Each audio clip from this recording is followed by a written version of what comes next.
is it that there's a gun shop on almost every corner in this community? Why? Tell you why.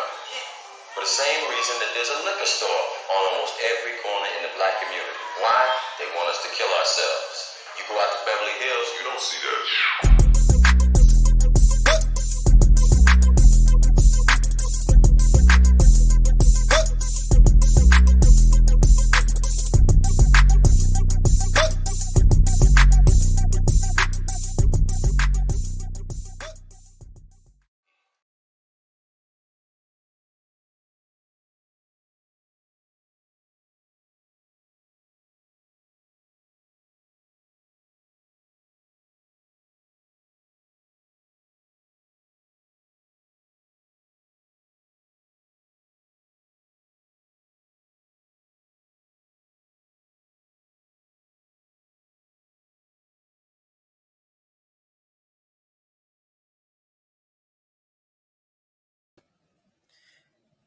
Welcome, everybody.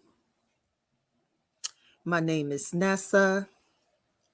I did put my whole government on there, not whole government, half of my first name as well as my last name.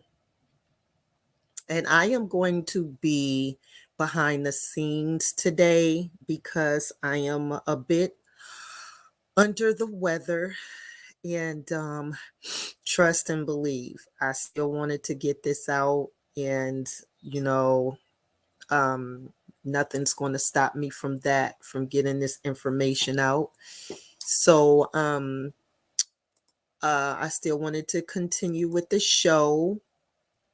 I do want to thank everyone who has liked and subscribed to my This Is Insane page. I ask that you please hit that notification button. Please continue to get this story out. Tell people about it. Tell people about my channel. I'm really trying to grow. This Is Insane is really a reaction channel that covers or finds topics that no one really is a lot of people don't know about, or it's not being pushed to the masses like it should.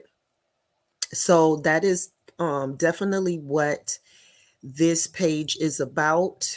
And I just want you guys to continue to support, and like I said, let's get these stories out. So this series, which is we're on episode 2, is called The Unspoken Epidemic, Protect Black Women. And I will be putting up a clip close to the end showing the statistics and showing also the information that shows why this is true and why it's important for us to continue to share this and get this story out, because guys, we are becoming extinct women. We really need to stick together. We really need to protect ourselves, check on our friends and loved ones. And that's something that I need to do more of. I just get into this focus busy mode, and time goes by, and and I forget to check on my loved ones. And that's something that I need to continue. That's something I need to do more on a regular basis. I used to do a check-in at least twice a month, and I stopped doing that. And I'm just being transparent. After seeing these videos and after really working on researching these women, I haven't been able to really sleep. And this has been it's really been painful to kind of watch as far as these videos and a lot of things that's happening in our community. So I'm not going to talk too much. I do want to let you guys know that these are definitely my opinions. I want to make sure that I get that out there. I want to make sure that you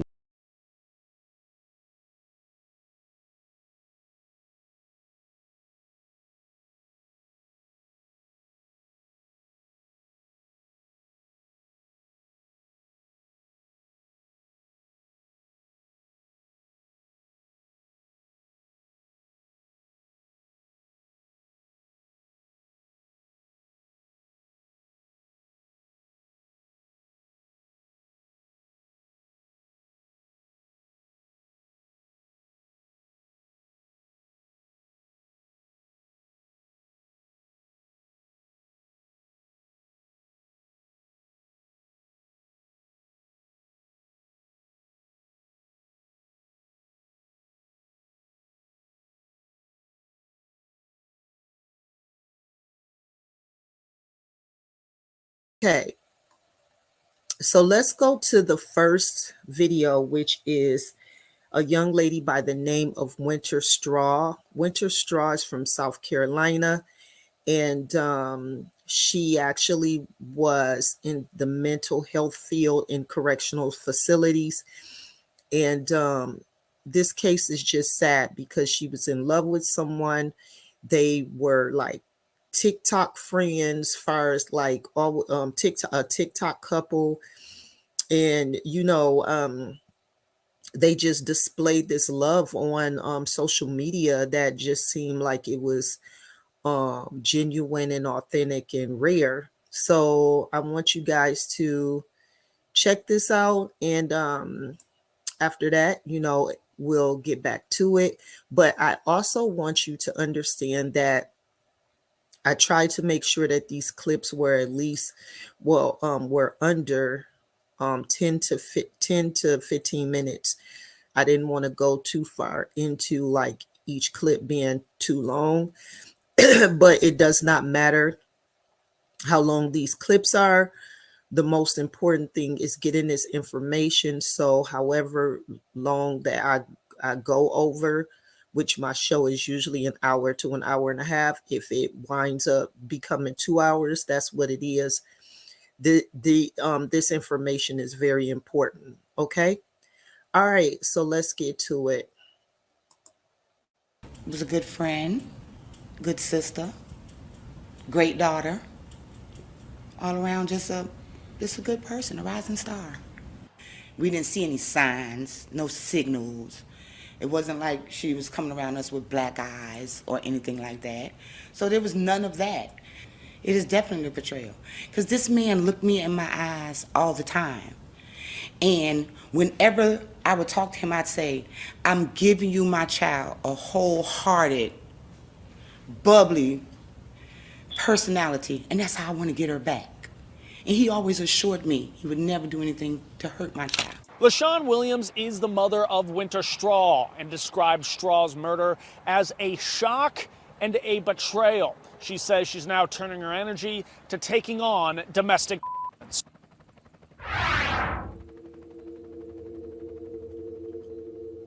The South Carolina victim of a fatal domestic dispute that took place on Sunday evening has been identified. 25-year-old Winter Straw was brutally murdered outside of an apartment in South Carolina's capital, Columbia. Winter's family members said they never suspected that something was awry in her relationship. According to everyone around them and on social media, they were truly couple goals. We want to make it clear, real clear.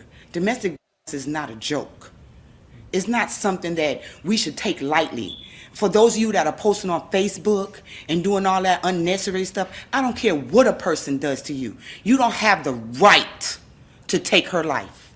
You don't have the right to put your hands on nobody.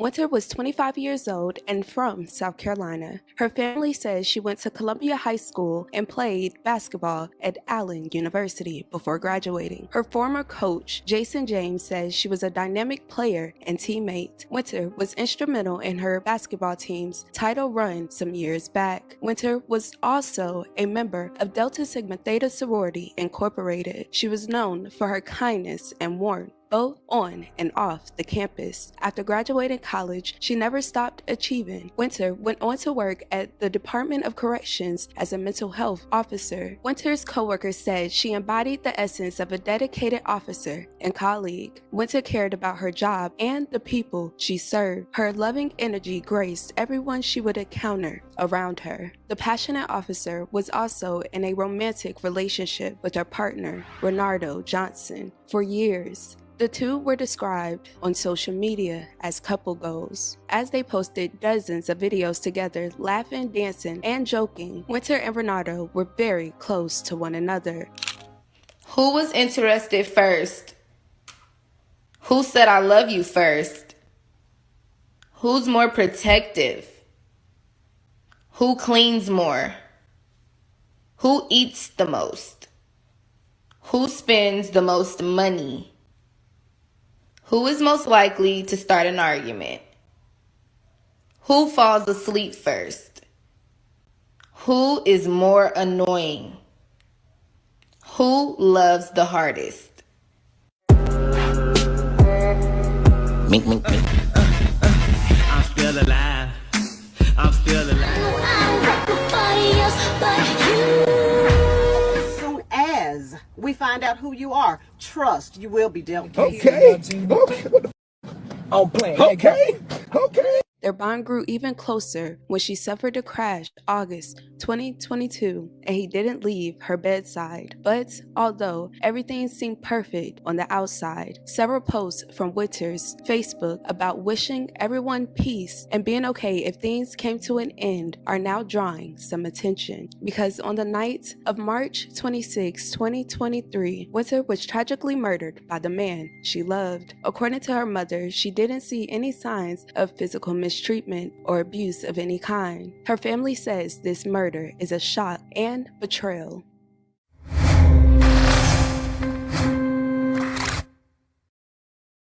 Well, tonight, a woman's family is grieving following a deadly domestic violence situation. Richland deputies responded to an apartment on Mallet Hill Road last night to calls of a woman who we now know as Winter Straw. She was found shot to death outside her home. Investigators say her husband barricaded himself inside that home, eventually shooting himself.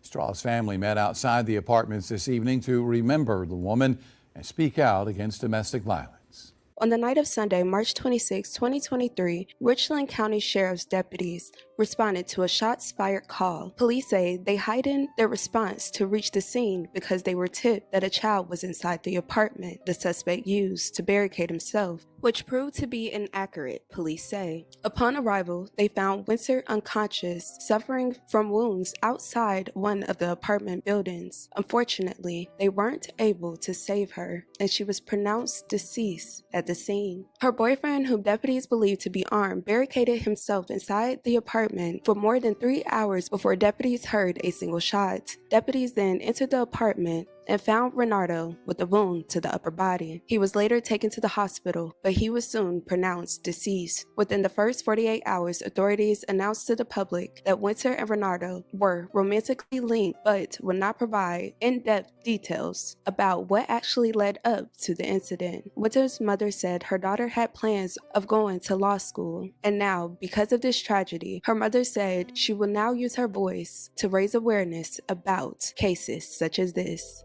Family, friends, and coworkers all gathered to celebrate the life of Winter. They hope this story can help another.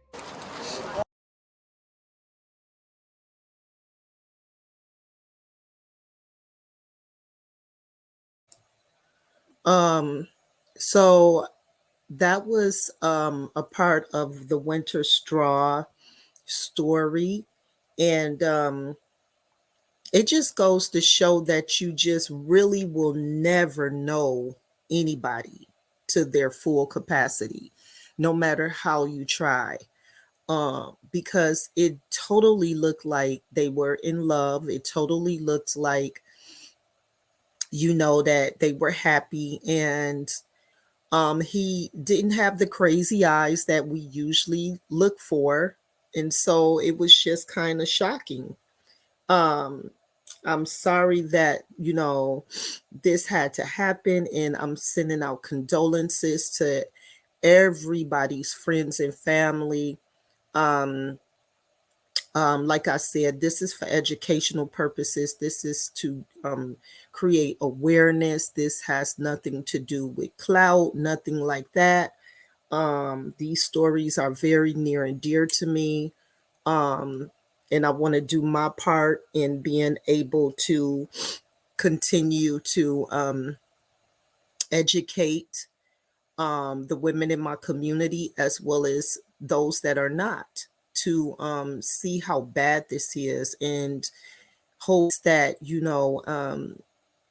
like we could do something, and the government can also do their part in trying to really push more stricter laws when it comes to the DV situation, as far as like in every state. So yeah, so that was Winter Straw, and please go and, like I said, do some research on these young women, these queens, and their stories. And if you know anybody that is suffering in silence, or if you know anybody that, or if it's even yourself, down at the bottom of my banner, there is a hotline, a phone number that you can call and talk to someone. Okay. So the next story is July Johnson. And this story is from my home state of Michigan. So this was a shock, well, not a shocker, because I have so many stories from my home state that I was thinking that episode 4 might just be solely a Midwest story, because honestly, the Midwest states are the ones that have the most in the highest, or they're in the top 10. So I just might share stories from those states along, like Illinois, Wisconsin, Michigan, Ohio. So you guys, let me know what you think too. Please make sure that you like, subscribe, and put on your notifications, okay? All right, so let's get to it, shall we? July Johnson was discovered gunned down outside of the home she shared with her boyfriend of 2 years. Who would want to murder this young mother, who friends described as a genuine, loving, and caring person? The investigation into her murder will reveal a tangled web of jealousy and envy. Welcome to Viral Crimes. Subscribe and hit the notification bell for more stories. In August 1982, July L. Johnson was born. The 34-year-old was the mom of a teenage girl and had a reliable, stable career. Her close friends and family praised her for being a dedicated mother and described her as a genuine person. July had been dating her boyfriend, Jim Latner, for 2 years. Both were residents of Warren. On January 13, 2017, at about 7:30 a.m., tragedy struck just as she was preparing to leave the residence they both shared. Only a few minutes later, a panicked Jim phoned 911 to report finding July shot outside of their residence. When the police arrived, they found July lying in a pool of blood near her vehicle. She had sustained many gunshot wounds, some to her body and one to her head. 9mm handgun was determined to be the weapon used. July was raced to the hospital, but she eventually passed away. Authorities questioned Jim about his whereabouts, since he was the one who discovered his girlfriend July injured. Jim had a history of criminal activity that included time spent in jail for drug-related offenses. Jim said that he emerged from the residence after hearing the sound of the gunshots. He saw a guy wearing a hoodie and sprinting away from the scene of the crime at the time. Questions need answering tonight in the killing of an Oak Park woman outside a home in Warren. July Johnson, just 34 years old, was found lying on her boyfriend's front lawn. Police say she was just sitting in her car when someone opened fire. It happened in the Heritage Village subdivision near 13 Mile and Mound. So many friends and family heartbroken right now because of this. Just got an update. This is being called a murder mystery right here in Warren. Questions being asked: who would know that this beautiful 34-year-old would be here overnight with her boyfriend at his condo? Who would know exactly what time she was walking out the front door to go to her car? Now, I did speak to her mother tonight. You have to listen very closely. She is very soft-spoken, but she's heartbroken. Her daughter is gone.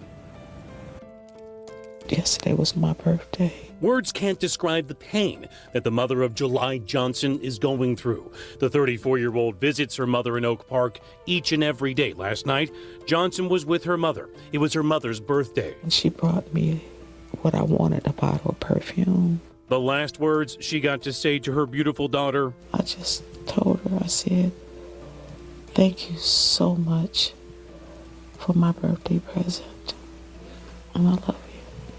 At 7:33 this morning, July Johnson's mother got a call from Johnson's boyfriend of 2 years. And he says, Miss Johnson, July got shot. Police tell us July Johnson was found lying on the boyfriend's front lawn. She had been shot multiple times with a semi-automatic handgun. Johnson was rushed to the hospital where she died. The boyfriend telling police he saw the gunman running away. Canines were used to find a track, but no track was found. He heard her say, oh God. And he said he saw a boy running down the street with a hoodie on. Her mother suspected something was going on with her daughter, but her daughter didn't want her to worry, so she never talked about what might have been troubling her. I knew my daughter was not happy. I know that. I'm a mother.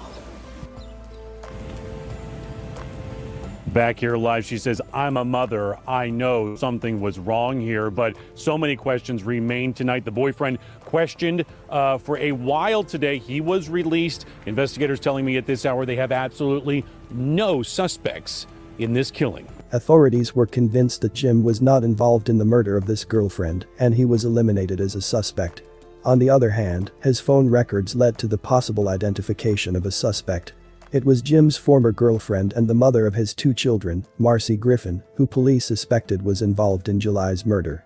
Jim and Marcy, who was 46 at the time, exchanged texts in which Marcy had made a number of offensive comments about July. In addition, a close friend or family member of July informed the authorities that Marcy had been following July for the better part of 2 years. Nevertheless, there was no tangible evidence that directly linked Marcy to the crime. Therefore, the authorities resumed their investigation into the matter. They were able to discover that Marcy had a boyfriend, George Ryder, who was 58 at the time, by going through her phone records. As time went on, it became clearer that Marcy, George, and another individual were involved in a criminal plot. Eric Gibson, a friend of George's, was linked to the murder by physical evidence. Investigators discovered that DNA extracted from the murder weapon and a pair of work gloves that were discovered nearby the scene of the crime matched that of Eric, who was 24 at the time.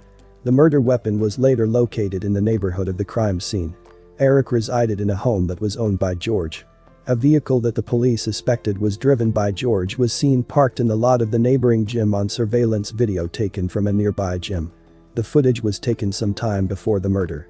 Then, Eric exited the truck, traveled to July's residence, where he ultimately ended her life, and then returned to the vehicle. George's mobile phone indicated that he was in the general region of the crime scene at the time that it took place. Additionally, references to the murder were made in text conversations sent between Marcy and George. The investigators came to the conclusion that Marcy was the mastermind behind the crime, and that she had sought George for his assistance in murdering July. George was the one who directed Eric to carry out the murder.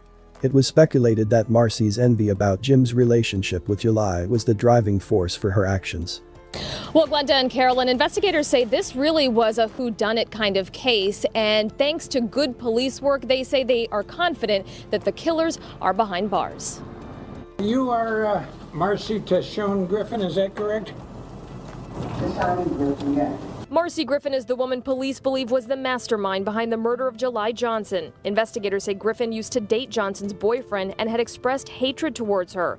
That's why they believe Griffin enlisted the help of her current boyfriend, George Ryder, and another man to murder Johnson back on January 13th.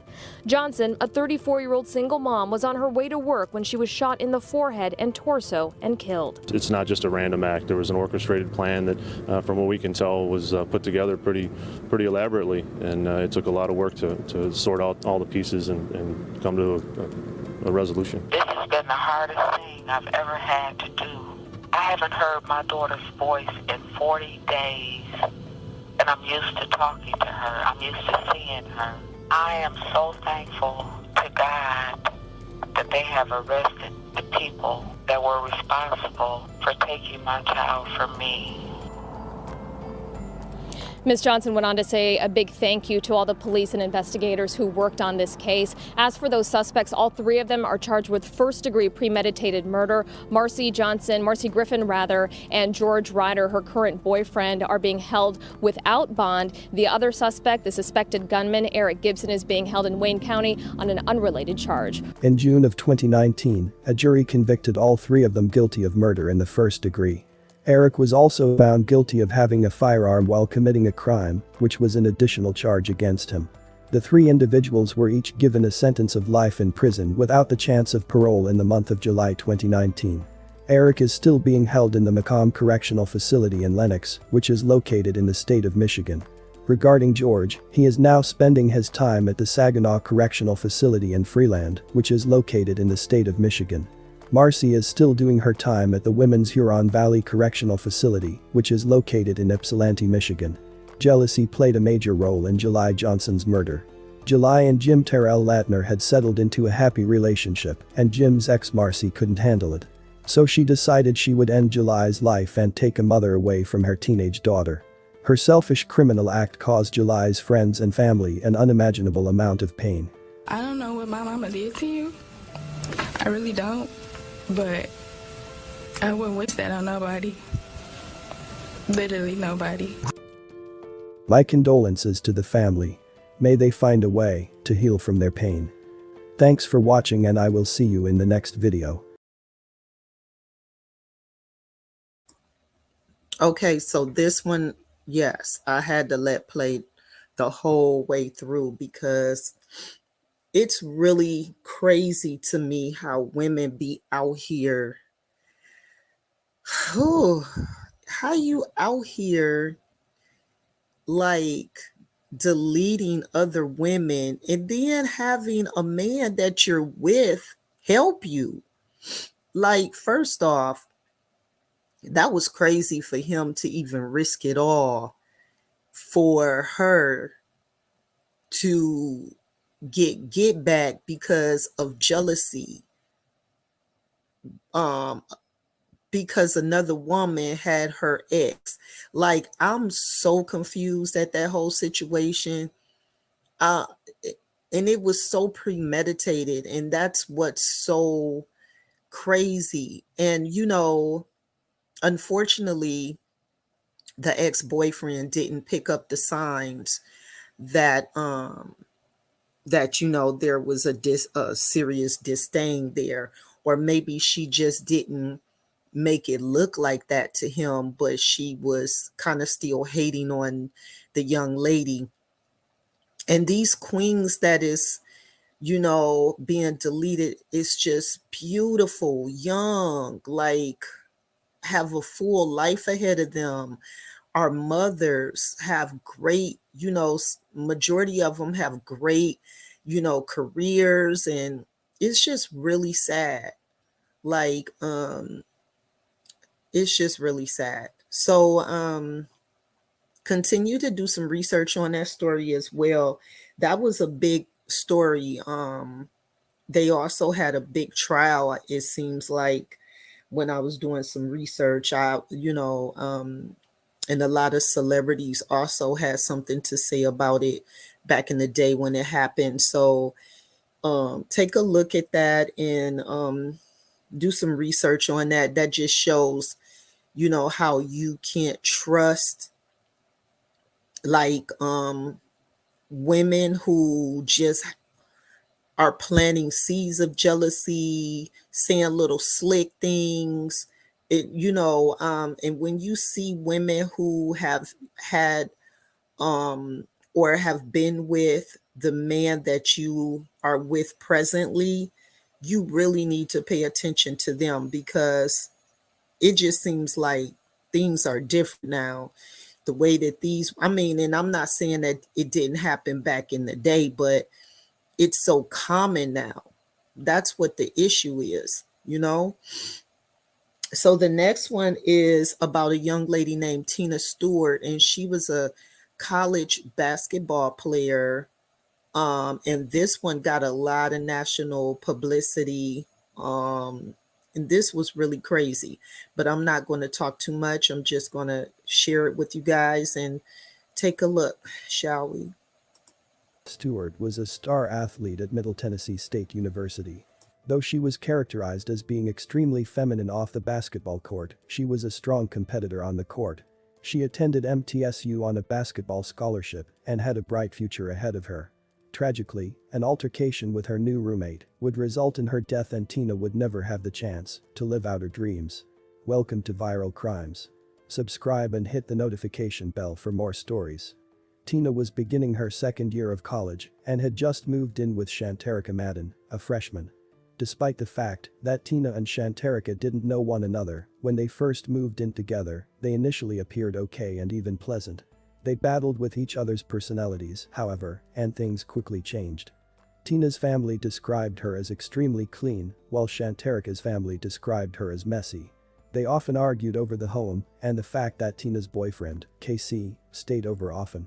Since Tina was a well-known athlete, others began to notice the constant fighting. Tina even began posting on social media about how much she despised Shanterica. People reported that both Tina and Shanterica were unpleasant to each other's friends. It was characterized as a toxic living environment that gradually worsened until the conflict unfortunately turned deadly. When Shanterica and a friend returned home on March 2, 2011, they decided to smoke some marijuana in her room since they believed no one else was at home. Tina, who was at home, was unhappy about Shanterica's smoking, since being an athlete, even exposure to secondhand smoke may result in her getting in trouble and losing her scholarship. Tina made the decision to report her roommate to the police, even tweeting, "I just called the police on my roommate, I feel like a snitch, but I hate that bee." Shanterica became even more agitated when the cops showed up at their residence. That evening, Tina and Shanterica got into a fight about it. Shanterica's friend Renee was there and reported hearing them yell at one another before the argument finally ended. I heard, "She got a knife, stop, my heart hurts, stop." I wasn't sure who was saying it. I wasn't sure what was going on. Renee Reese says she was smoking marijuana with Shanterica Madden when her roommate called the apartment courtesy officer. Afterwards, there was a confrontation and Madden returned with blood on her arm. Shanterica was like, "We have to go." She's like, "Come on, we have to go." I was like, "What happened?" She was like, "We have to go."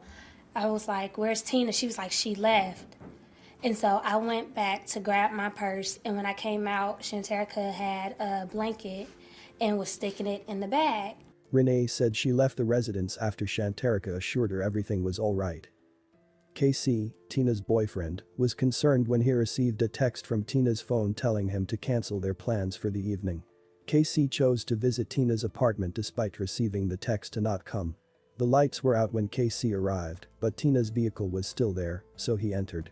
Shanterica addressed him and informed him that Tina wasn't present before she walked out of the apartment. What KC would discover would be a tragic scene. That's when I hit the lights. And then I seen her on the floor. I was like, man, she playing. And that's when I grabbed her. And then I seen all the blood. Tina was barely alive when KC arrived on the scene, which was awful. She had suffered a stab wound. Prior to calling Adrian, Tina's father, KC first dialed 911.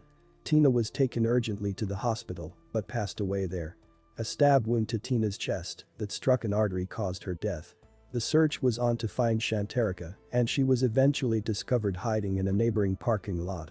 She had also removed the knife used in the crime. It had been dumped after being wrapped in a towel. After being arrested, Shanterica Madden was charged with second-degree murder. As a result of her attempts to dispose of the murder weapon, she was also charged with tampering with evidence. Shanterica claimed throughout her trial that she killed Tina out of self-defense. She said that both females had shoved and pushed one another throughout their altercation.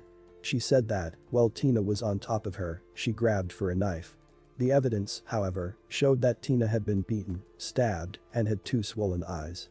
Additionally, Shanterica texted Tina's boyfriend and friends to give the impression that Tina was still alive. On March 2, 2011, the jury delivered its verdict. Stand up, please.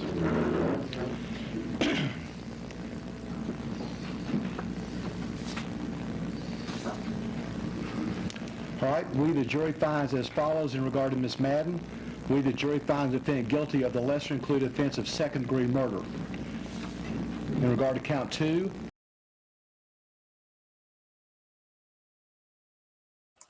Sorry, it just seemed like they were having about to start having some technical difficulties, and I didn't want to continue with that. But we all know that she was guilty on all counts.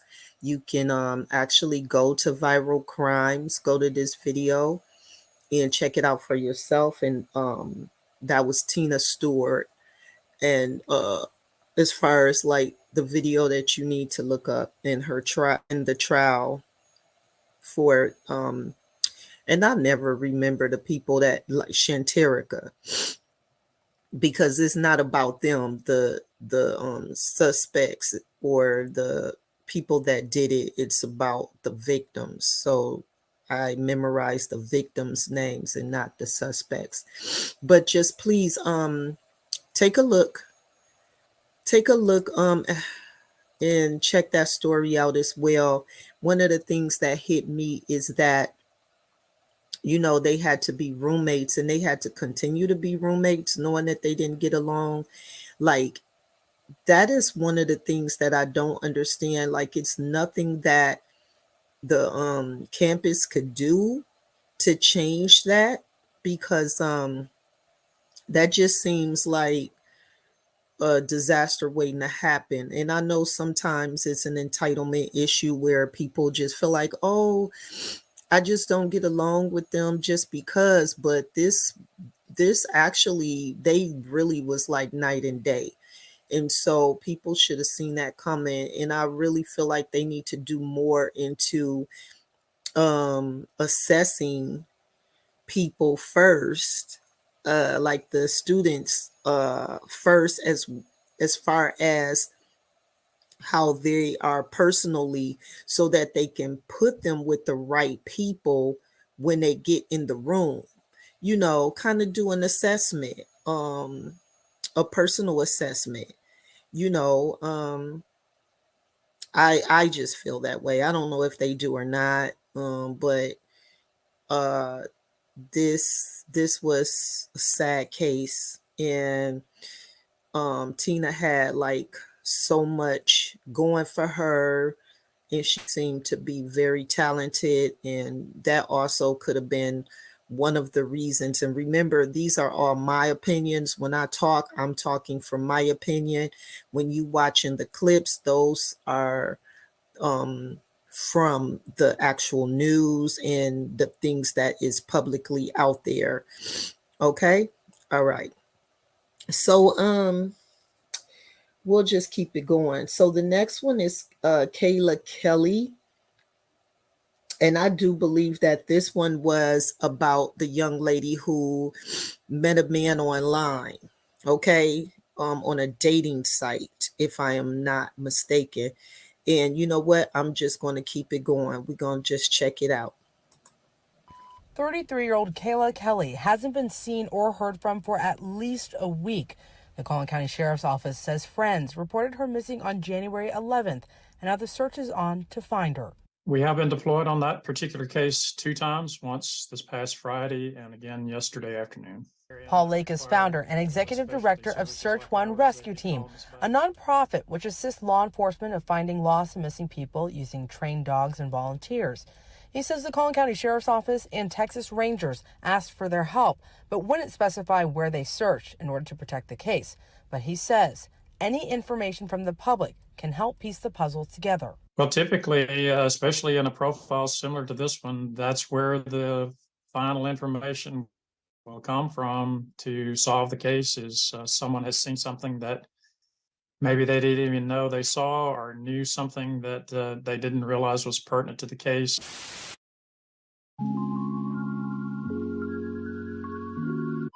On January 11th, a Collin County, Texas woman, 33-year-old Kayla Kelly, was reported missing after family and co-workers failed to get in touch with her for several days. The next day, her body was located in a field in a shallow grave in a wooded area of Grand Prairie near Kingswood Boulevard and Prairie Oak Boulevard. Her burned vehicle was also located nearby. Police found a body here in Grand Prairie, and sources indicate that that may be the body of missing 33-year-old Kayla Kelly. This morning, I did reach out to the Grand Prairie Police Department to confirm whether or not it is Kelly, but have not heard back. But this is what we know. The location where police found the body is just a mile away from Oscar Ferguson's home, the man accused of kidnapping her. Overnight, a possible lead in the missing Kayla Kelly case. Police say a woman's body was found in Grand Prairie, and there's a possibility it could be Kelly. This is a very big story. A lot of neighbors out here have heard of this story because it involved someone who lived not too far from them. LaToya Lane told me that she had been reading about this and about Kelly's disappearance. And when we told her why we were out here and the possibility that this could be Kelly's body, she told me she couldn't believe this was all happening on her front lawn. Take a listen. This is very frightening that I was following this story since it happened. And for the finish line to be, just right here in my front door, it's very frightening, and it's just seemed unreal right now. An investigation into the case revealed that Kayla had been dating a man by the name of Kevin, whom she met on a dating site. Recently, she discovered that Kevin, whose real name was in fact Acosta Ferguson, was married. Upon finding out the news, Kayla shared with several friends that she planned on blackmailing Acosta, threatening him via text to inform his wife that he had been having an affair. Kayla Kelly's friends are the ones who told Collin County deputies that Kelly had a boyfriend at the time of her disappearance, and she had just recently became upset because she found out that he was married. According to investigators, Kelly only recently found out Ferguson was married, and he never even told her his real name. January 11th, Kelly's friends and co-workers reported her missing to the Collin County Sheriff's Office after not hearing from her for several days. Deputies then went to Kelly's McKinney duplex for a welfare check. Kelly was not home, but her dog was, and it didn't have any food or water. Detectives then went through Kelly's phone records, pointing them to conversations with Acosta Ferguson, who went by the name Kevin Brown. Ferguson claimed his car was at Kelly's house because he was hiding it from his wife, and he allowed deputies to look through his phone. There they saw text conversations where she threatened to tell his wife about the affair. Ferguson's wife was interviewed, and she told detectives she got a text message from an unknown number advising they needed to tell her something. She said she never responded, and when detectives asked to see her phone, it was broken. Monday, we visited the Grand Prairie home shared by Ferguson and his wife, but there was no answer. On January 13th, investigators talked to Ferguson, who admitted that he was dating Kayla, but said the last time he saw her was when she dropped him off at work. Ferguson told investigators she never came back to pick him up like they had planned. On January 14th, an analysis of Ferguson's phone records showed him in the area of Frisco, where investigators found Kayla's burned car on a dead-end dirt country road. Surveillance footage also shows smoke in the area during the early morning hours. Records then say Ferguson got a ride from a rideshare service back to his home in Grand Prairie. Ferguson was arrested that day for kidnapping. A deeper analysis of Ferguson's phone records showed him leaving work on January 10th and going to a wooded area near his home in Grand Prairie. On January 18th, investigators then went to the area and found Kayla's body in a shallow grave. Ferguson's wife had recently reported her vehicle as stolen. Investigators found that same vehicle in the area near Kayla's residence. Inside the vehicle, they found duct tape and gloves. During an interview, Ferguson told investigators that he met Kayla online and they began dating over the summer. He said he initially used a fake name, but that she eventually figured out his true identity. And we begin tonight with breaking news. In the last 90 minutes, we learned a body has been found just minutes away from the home of the man accused of kidnapping a missing Collin County woman. We're going to zoom in a bit here for you. We have a really good picture of this. Investigators are focusing on this wooded area. There's lamps back there. We've seen investigators come back and forth with shovels, buckets, a tarp. And like we said, they've told us that they've found the body of a female, but they haven't confirmed that it is Kelly's. But the kicker is that it is less than 1 mile from the home of O'Caster Ferguson, who is accused right now of kidnapping Kelly, and he is jailed in the Collin County Jail as we speak. Kelly and Ferguson were dating. Ferguson is married, and per investigators, some of the last conversation that they had over the phone, Kelly said that she was going to alert Ferguson's wife of the affair that they were having if he didn't, quote, respond to her. Kelly's car was found burned out, as you said, in Frisco by investigators. Few seem to travel down this dead-end dirt county road in Frisco. It's becoming a dumping ground, sheltered on either side by utility equipment and woods. And it is on this road where court documents say 32-year-old O'Caster Ferguson dumped Kayla Kelly's vehicle and set it on fire. Court records obtained by Fox 4 Friday for the arson charge say Ferguson obtained a lighter and a gas can on January 10, 2023 during the day. A separate set of court records say Kelly's phone was last used that night at 6:59 p.m. The last location of her phone was in the area of Ferguson's work in the Dallas area. Records say he stated he was with Kelly on January 10th and went to her residence after she picked him up from work around 11 o'clock. Even though phone records suggest he went to his residence in Grand Prairie before heading to Kelly's. NTTA records show Kelly's vehicle traveled north on the North Dallas Tollway into North Frisco in the early morning hours. Investigators say cell phone records put Ferguson in the area of Kelly's burned vehicle and that surveillance footage shows smoke in the early morning hours.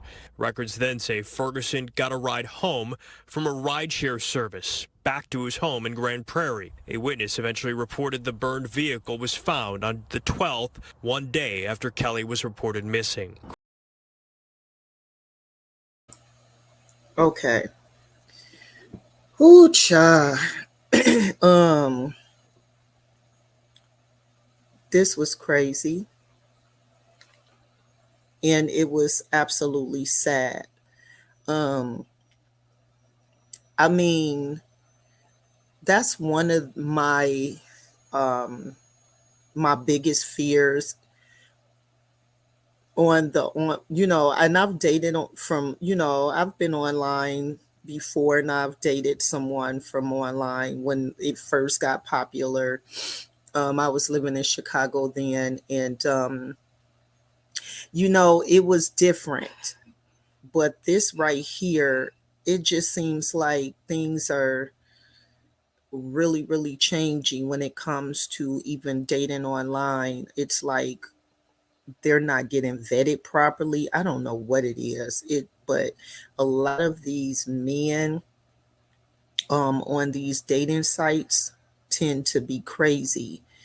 And everything looks good on paper, on social and all of that until you actually start forming a bond with them, and like things become more premeditated.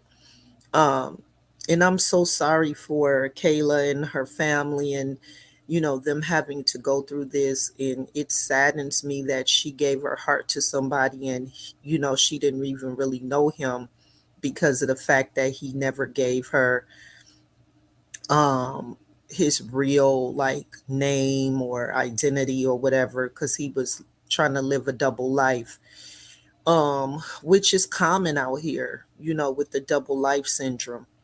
So yeah, this story, it was really sad. And I just don't understand why he, placed her by his home. That was crazy, but it is what it is. But you guys, this is another one to kind of check out. This actually happened this year in January, so this is a 2023 case. So Yeah, this one is fresh, so check it out. So moving along, we have Alexis Garth, and um, Alexis Garth is from Georgia, and I'm just going to go ahead and I'm just going to, just let y'all check this out. This is crazy. I don't even want to talk about it. Just check it out.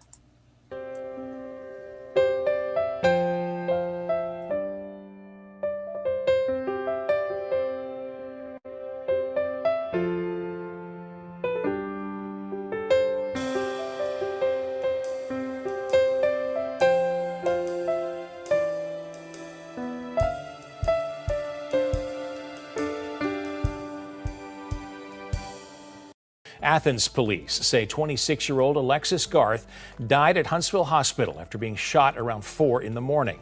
The 26-year-old died after she was shot multiple times by a man she once loved. How he spoke, he loved my sister. So no, I didn't think it would come to this point at all. I didn't.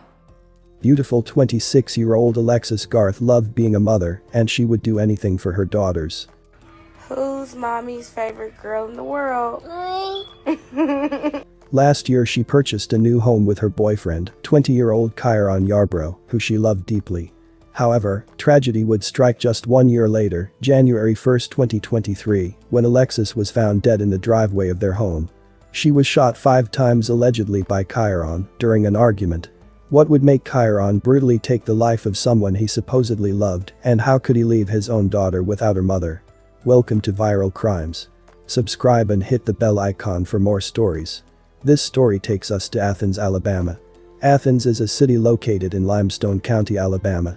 With a rich history dating back to its founding in 1818, Athens is home to a vibrant downtown area with historic buildings, as well as the Athens State University, providing education and cultural events. I'm sorry, because I totally said that it was, I thought it was Athens, Georgia, but it's Athens, Alabama. So please forgive me, and let's continue. 26-year-old Alexis Garth was extremely beautiful and fun to be around.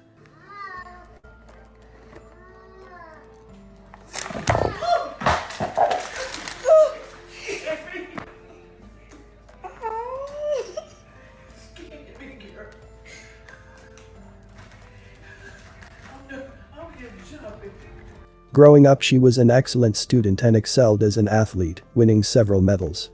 She was very popular and was described as the life of the party.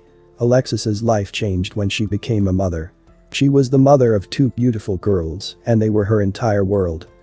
She would do anything for her daughters. She loved being a mother. Alexis was in a relationship with 20-year-old Kyron Yarbrough. Although he was 6 years younger than Alexis, she was in love with him, and she described him as having treated her better than she had been treated in the past. The two had an 8-month-old daughter together, and Alexis had a 3-year-old kid from a prior relationship. Last year, Alexis reached another huge milestone in her life. She became a homeowner. This was a very exciting moment for Alexis, and she shared a picture of herself and her boyfriend Kyron in front of their new Athens home on Facebook on New Year's Day 2022. When they try to count you out, you make them count you in. We beat the odds. She was very happy. On January 1, 2023, exactly 1 year later, Alexis was discovered dead in the driveway of that same home after Kyron allegedly shot her numerous times during an argument. Alexis's sister Miracle Scott said her sister was so excited to move into a bigger house for her and her kids, and that she didn't think it would be the place she died. Alexis, a 26-year-old mother of 2 girls who were 3 and 8 months old, was shot 5 times while attempting to protect her 3-year-old, who was hiding beneath a vehicle in the driveway of the family's house on Oakdale Ridge Lane, according to relatives and police. Alexis died early on Sunday morning. Her boyfriend, 20-year-old Kyron, was charged with her murder. He was charged with capital murder because he murdered Alexis in front of her 3-year-old daughter. Because Kyron has a criminal record, a Limestone County judge ordered him to be held without bond. To Limestone County, where one person is dead and another is behind bars, arrested and charged with capital murder following a shooting early this morning. WAFF 48's Daquan Lee joins us live in Athens in front of the home where police officers say today's shooting happened. Daquan, you've learned a woman was killed in what police are now calling a domestic dispute. Nolan, I've been outside talking to neighbors all day about this early morning shooting, including one man who says that he noticed erratic driving from the people that were in the house behind me. Now, if you take a look at your screen, you can see the mugshot of 20-year-old Kyron Yarborough, who was arrested early this morning. He's charged with capital murder for shooting and killing 26-year-old Alexis Garth. At 4 o'clock this morning, Athens police officers responded to a domestic violence shooting call where I am on 22,000 block of Oakdale Ridge Lane. When officers arrived, they say they found Garth in the driveway. She was taken to Huntsville Hospital where she later died of her injuries. I talked to a man who was at the home next door and detailed his reaction when the shooting happened. Went back to poke my head back outside to see what was going on, and I heard 3 gunshots, so I shut the door, locked it, and then within, I don't know, 2 or 3 minutes there was already cop cars here. So I didn't know exactly what happened. I thought maybe there was a robbery going on, but I don't think so after, reading a bunch of stuff. Kyron was no stranger to the criminal justice system. In 2019, Kyron was charged with shooting 3 other juveniles when he was only 16 years old. Kyron had been bullying several other juveniles when one of the juveniles decided to stand up to him. The two got in a physical altercation. Kyron left the area to get a handgun and then drove back to the area where the juveniles were gathered outside. He got out of the vehicle and fired multiple shots. 2 of those shots hit the male from the previous altercation, once in the stomach and once in the leg. Rounds also hit a second juvenile male in the leg, and a bullet grazed the shirt of a juvenile female. Kyron was sentenced to a 36-month suspended sentence and placed on probation for 24 months following his conviction in 2019. He eventually had his probation revoked and was told to spend time in state jail. Kyron was given mandatory release on December 2, 2022, in accordance with a ruling of District Judge Gray West, despite the fact that his term was not due to finish until May 2023. He would allegedly murder Alexis less than a month after he was released. According to Alexis's family, the fatal shooting occurred while Alexis was attempting to flee the violent relationship. After the murder, Kyron supporters would go online to show their support for him. Alexis Garth's mother, Shanetta Garth, went live on Facebook to respond to those who seemed to be supporting Kyron on social media. In reaction to those who seemed to be supporting Kyron on social media, the video was published. On January 1, 2023, Alexis reportedly paid her mother a visit at her residence before heading to Huntsville to meet up with friends. Kyron came and picked Alexis up to drive her back to their residence after she visited. Several family members drove to Buc-ee's a short while later, and Alexis's sister realized she had left her keys in Alexis's vehicle. Alexis met her sister at the store and returned her keys and then went back home. A short while afterwards, Alexis would phone her sister and ask her to pick up her child. During the call, Alexis could be heard crying and asking her boyfriend Kyron to get away from her with a gun. Alexis's mother, Shanetta Garth, said Kyron could be heard stating, "I'm going to kill her, the baby, kill you and kill myself." She then dialed 911 and left towards her daughter's house. Shanetta said that when she arrived on the scene, she saw Kyron and her daughter both lying in the driveway and believed they were being detained until the domestic conflict was looked into. She heard an officer ask for a medic bag while she was yelling for her 3-year-old granddaughter. That's when the realization kicked in that my daughter wasn't laying there because she was in a domestic, Shanetta said. My daughter was laying there with blood running down the sidewalk like water when you wash a car. The reason my granddaughter was in front of that car, she was smart enough to go hide under a car, she said in the video. My daughter died protecting her daughter. He shot my daughter 5 times. The officer told me when they were pulling up, he shot her, she said. Kyron laid himself on the ground, pushed the gun over and said he surrendered. A short while afterwards, Alexis was declared dead at Huntsville Hospital. It was reported that Alexis was attempting to sever ties with Kyron. Their relationship, which had lasted a little over a year, had become abusive. Her sister as a devoted mother who adored her girls, she loved her family and was a terrific friend to everyone. Her girls were her world and she would do anything for them. Alexis's family is heartbroken by her passing. The family is hoping for justice and wants her story to get out to prevent this from happening to anyone else. What happened to Alexis Garth was an unbelievable tragedy. All she wanted to do was be a mother to her 2 little girls, and she was a great mother. She deserved a chance to live her life, and she should have been able to see her daughters grow up. Man, that was like, I just didn't even have the words to even introduce the video, because this clip just was one that just made me so mad, because first off, I feel like it was a jealousy thing. These are my opinions. And a couple things that made me mad was finding out that people were supporting him. Like, where have we gone wrong as a community? Like, for people to support someone like that, to support, that just shows that we are not protected as women and as Black women. Like, it is really crazy how we have been discarded. And throughout life, we have always been second rate, but this is like past that. Yeah, it's really getting worse. And she was a very driven woman who loved her family, loved her children, and she wind up doing something at a young age that a lot of people never get the opportunity to do.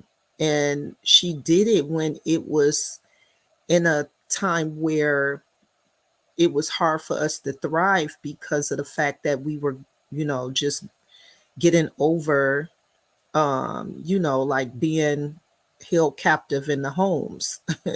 That's what I'm gonna say. But she was able to be a home buyer, and she wasn't even able to stay in it for an entire year. It was like the anniversary, like a whole new year, and he unalived her. And that is so sad. I'm so sorry, that this happened to this beautiful young lady.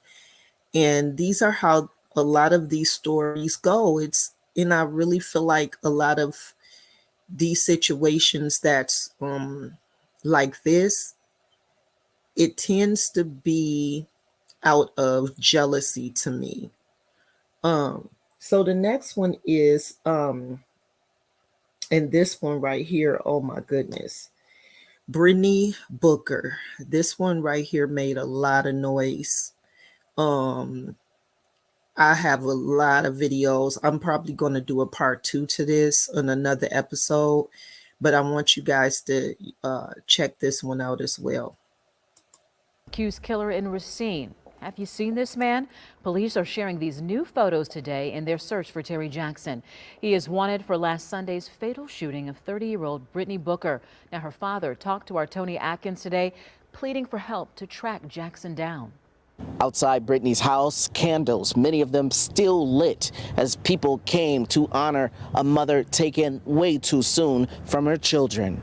This was Brittany Booker, a mother of 6, a friend, a sister. Brittany was a loving, wonderful kid, man. She's also Leonard Larry's daughter. Leonard desperate to find justice. Man, she didn't have to die like that. Police say Brittany was killed last Sunday by this man, 41-year-old Terry Jackson, who's still on the run. On this doorbell camera, her final moments seen reluctantly walking outside her home with Jackson, leaving her kids inside at 5 a.m. At the family's request, we aren't showing the video. It was like my daughter looked back like saying, help me, Dad, you know what I mean? Mm-hmm. And my daughter would have ran, but she took that for her kids, because she didn't want to go back in there and do nothing to her kids. Leonard says his daughter begged for help before she was killed. She was a friend of Jackson's ex-girlfriend. Jackson is accused of attacking that woman with a hammer in February. He had to come through there. I went into the backyard of the home with Leonard, who's still cautious because his daughter's killer is still out there. Listen,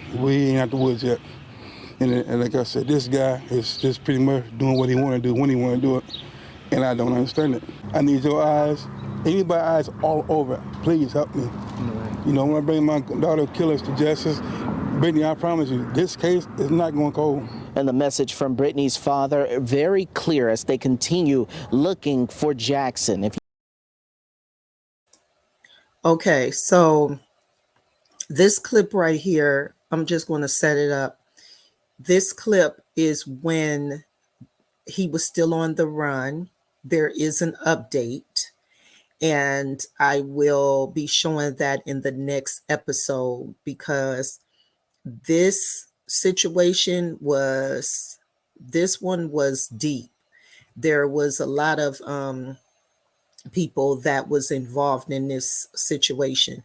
So next episode, which is episode 3, I'll be showing, and you know, like the news didn't want to show like the ring video, which I do have that, and I'll be, you know, kind of doing a more deep dive into Brittany Booker situation. But yeah, it was a man who he was dating her friend, and he was putting hands on her friend, and she was trying to defend her friend, and he wind up hurting both of them. And I think she was in the hospital because she was unconscious, and you know, for a minute, and she wind up getting out, and some time had went by, and or months had went by or something like that, and then he, you know, broke into her home to take her. And so you know, there were people that was hiding him while he was on the run, which they have that footage and that information. So this one was a little deeper, and I'm going to do a part 2 to this one. So that was the beginning of setting up this situation with Brittany Booker. So there'll be more information coming forward with that. All right, please make sure that you like, subscribe, and turn your bell notification on for me. We are kind of close to, you know, finishing up, but like I said, I am not trying to rush these clips. I feel like this information is important, and if you are connected and locked in with me, I appreciate it.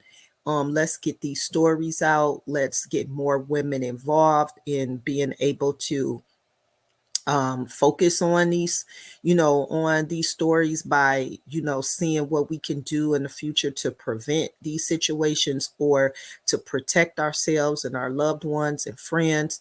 But the number one thing is sticking together as women. That is important. That's something that we really need to start doing on a larger scale. Okay. All right. So the next one is Stephanie Willis. And I do believe this one was in Florida. I hope I'm not getting my states mixed up. But this young lady had a son, and, you know, she fell in love with this man. I think they used to be childhood friends, and then they wind up reconnecting. And, you know, things were going well, and he just snapped over changing the television or something about the TV, which I totally don't understand. So now he's trying to act like he's trying to act like, you know, he's crazy or whatever. But I'll let you guys take a look at this and tell me your thoughts. And please leave any comments, but be respectful in the comments. Thank you. Just breathe in through your nose and out through your mouth. Do it with me, ready? Just... Okay. Just breathe in through your nose and out through your mouth, man, okay? We're good, man. I appreciate it.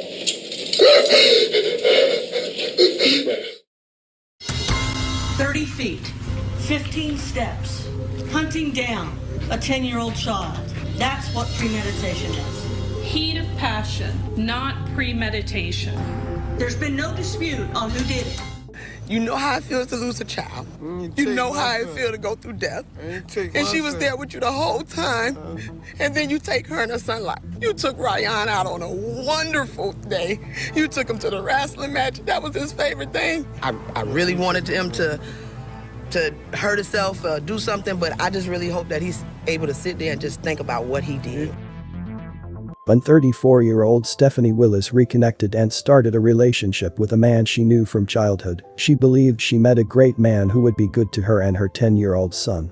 Unfortunately, in their shared Tampa apartment, Tyrone would commit an unspeakable act of violence that the judge in this case would describe as heinous, atrocious, and cruel, and this crime would forever change the lives of Stephanie and Ricky's friends and loved ones forever. Welcome to Viral Crimes. Subscribe and hit the bell icon for more stories. This story takes us to Tampa, Florida. Tampa, located on the west coast of Florida, is a vibrant city known for its warm weather, beautiful beaches, and rich culture. The city is home to several famous attractions, such as Busch Gardens Tampa Bay and the Florida Aquarium. Tampa is also a from contemporary art to Willis in Georgia, and the two had a son named Ricky, who went by his middle name Ryan. However, her relationship with Ricky's father did not work out and she moved to Tampa, Florida. Despite not knowing anyone in Tampa, she developed a fondness for the city. Stephanie started working as a home health aide, taking care of elderly patients, which was a suitable job for her, according to her family. She was described as having a compassionate heart. She couldn't bear to see people struggle, particularly those who couldn't fend for themselves. This passion for wanting to help people led to her pursuing a career as a certified nursing assistant, which she was attending Hillsborough Community College for. Stephanie loved Tampa, and she seemed content with her new life in the city. In Stephanie's free time, she enjoyed spending time with her son, Ricky Willis, and family. Stephanie loved her family. She traveled to Beaufort very often to spend time with her loved ones. It was always a celebration when the family got together. Ricky entered kindergarten at Crestwood Elementary School. He had a learning disability, but he was determined and worked hard in his studies. As he progressed to higher grades, he developed a strong sense of self-esteem and self-worth. Stephanie started dating 42-year-old Tyrone Johnson. Tyrone was not unknown to Stephanie when he entered her life about 18 months ago. They had known each other since childhood, but it is uncertain how they reconnected. Tyrone had served in the United States Marine Corps and Army from 1994 to 2002, leaving the Marines with the rank of corporal and the Army as a sergeant. There is no evidence that he saw active combat while serving in either branch. On his Facebook page, Tyrone expressed pride in his military service and African American heritage, posting several military-themed pictures and images of prominent figures, such as Martin Luther King Jr. and Nelson Mandela. When Stephanie's grandmother died, she made a trip to her hometown in South Carolina to attend her grandmother's funeral. Accompanying her on this trip was her boyfriend of 1 year, Tyrone Johnson. It was an important occasion as Stephanie had decided to introduce Tyrone to her extended family for the first time. However, little did anyone know that they were meeting the man that would soon bring so much devastation and pain to the family.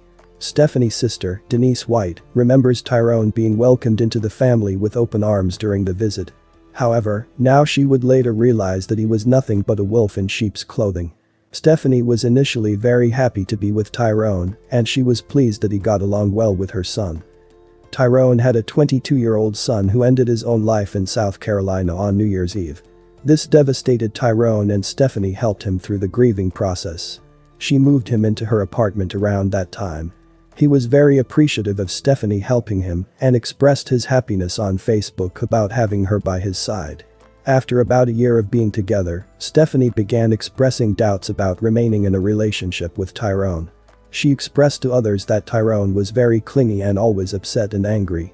Despite this behavior, there is no evidence that Tyrone was ever abusive, and there were no prior calls for police intervention. If there had been any abusive behavior, Stephanie's family claims that she would have immediately ended the relationship. When Tyrone underwent foot surgery, Stephanie drove him home from the hospital and proceeded to take care of him during his recovery. However, on the evening of October 21st, Tyrone called 911 to report that he had shot 2 people after he was attacked, which was later discovered to be Stephanie and her 10-year-old son Ricky. After arriving and finding both Stephanie and Ricky dead inside the apartment, Johnson was taken into custody for questioning. In a tearful interview with detectives, Tyrone said he got into an argument with Stephanie after he changed the television to football. He said she began to insult him, criticized him for sleeping all day when he was recovering from foot surgery, complained about their sex life, and made a reference to Tyrone's son, who ended his own life. As the argument grew more heated, he said he went to the master bedroom to pack his belongings, and Stephanie started to berate him. Tyrone made a video call to his father in South Carolina, asking his father to pick him up the next morning. At that point, Tyrone told investigators, Stephanie began tussling at his back and pushed him off a knee roller. He said he sat down on the floor. He stated that Stephanie's 10-year-old son then approached him and accused him of physically assaulting his mother. In response, he said he pushed the boy away, retrieved a Glock 22 .40 caliber handgun, and fired at Stephanie Willis while she was holding a PlayStation game console. Tyrone was hysterical as he told investigators he felt under attack by Stephanie and had to shoot her. When Ricky came running into the master bedroom, he was caught in the crossfire, Tyrone said. According to Tyrone's account, Ricky had left the bedroom when the shooting started, and Tyrone shot him upon his return. Tyrone claimed that all of the shots were fired in the master bedroom, but investigators discovered evidence of gunfire in Ricky's bedroom, and blood was found beneath his bed, indicating that Ricky was most likely hiding under the bed, terrified after witnessing Tyrone kill his mother. Tyrone was arrested within hours and charged with first-degree felony murder, second-degree murder, and aggravated child abuse. His family believes that Tyrone's story is fabricated and that if he wanted to leave, Stephanie would have let him. They suspect that Tyrone became physically abusive and Ricky intervened to protect his mother. Family members believe that the mother and son died while trying to protect each other. Stephanie's family was devastated at the news of the death of their loved ones and was even more shocked to learn that it was Stephanie's boyfriend, the man who they recently met, who was responsible for the murders.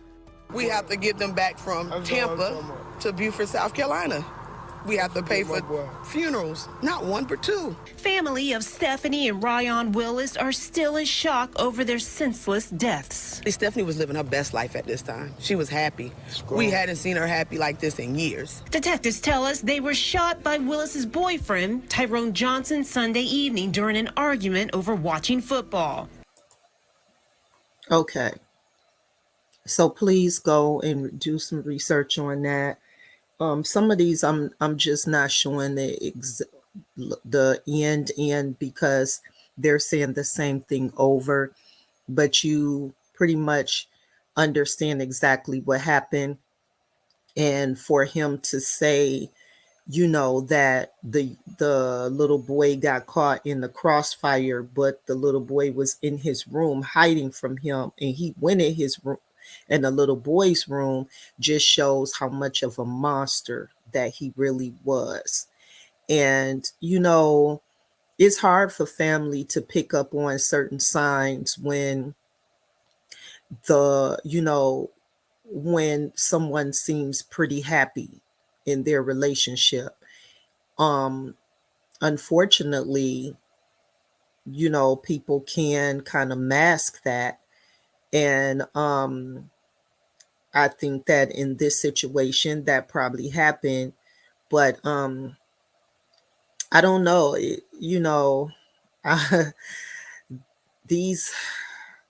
just exhausting. I know it's exhausting to kind of see, exhausting to hear about it, and it's exhausting to kind of know that some of these are taken seriously, but there are some states where it's not.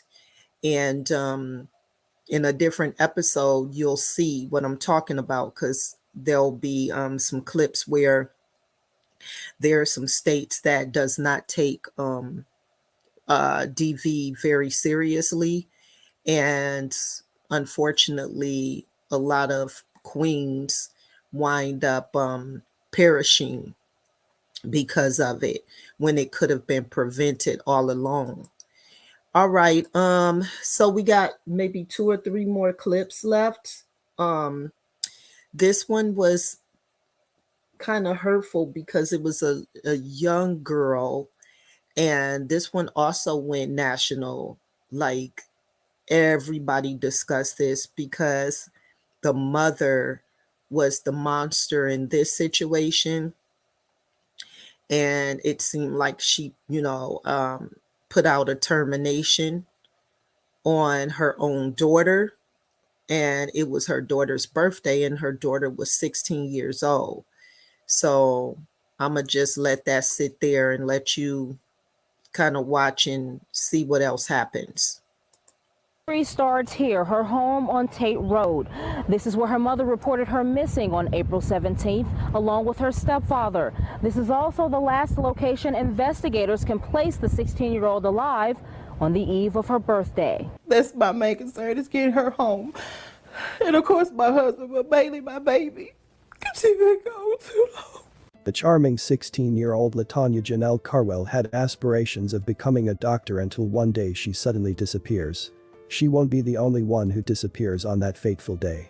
A mother's frantic request for assistance prompts a thorough police investigation into the complicated case. Will they be able to find Janelle and Leon? A terrible truth will emerge, crippling an already anxious Georgia neighborhood. Welcome to Viral Crimes. Subscribe and hit the bell icon for more stories. LaTonya Janelle Carwell was a bright, young lady who aspired to become a doctor. She was a T.W. Josie Comprehensive High School honors student. In Richmond County, Georgia, she lived with her mother Tanya Tripp and stepfather Leon Tripp, as well as her younger sister. On April 17, 2017, LaTonya had her 16th birthday celebration. She'd hosted a cookout with her guests at her house. While her mother went to bed, LaTonya's stepfather was helping her wrap up the party. LaTonya and Leon went to bed later that night. However, towards midnight, Leon awoke LaTonya because he needed to use her phone. Leon wanted to provide a lift to a buddy whose vehicle had broken down.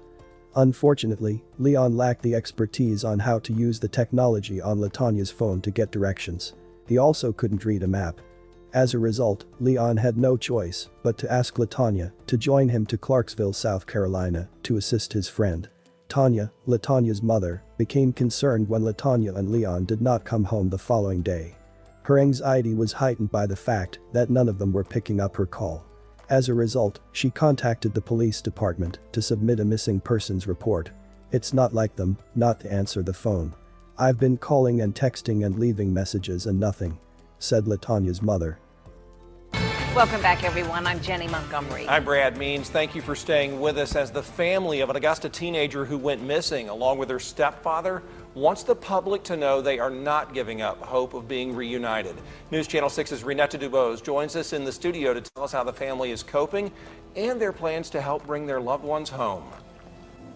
Brad, it's been a week and a half of sheer agony for the immediate family. LaTonya Carwell's mother and uncle have come forward pleading with the public to help share this story so that their loved ones can be found.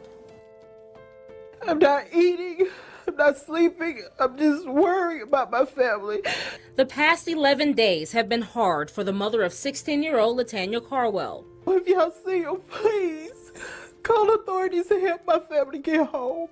Tanya Tripp's emotional plea comes after her daughter went missing from her South Augusta home in the wee hours of the morning on her 16th birthday. She left with her stepdad, 38-year-old Leon Tripp, to help a friend. Tanya Tripp says her husband only called by his first name as they left. I got her because you sick, and he said I didn't want to bother you, so I asked our daughter would she go help me find Maurice. He said he had a call from a friend that was stuck on side of the road in Clarksville. Tripp says her family calls her daughter by her middle name, Janelle. The T.W. Josie sophomore has earned several awards for her schoolwork, and her uncle says he knows she's a good kid looking into the medical field. She knows how to cook, clean, very well groomed, very well spoken. She's smart.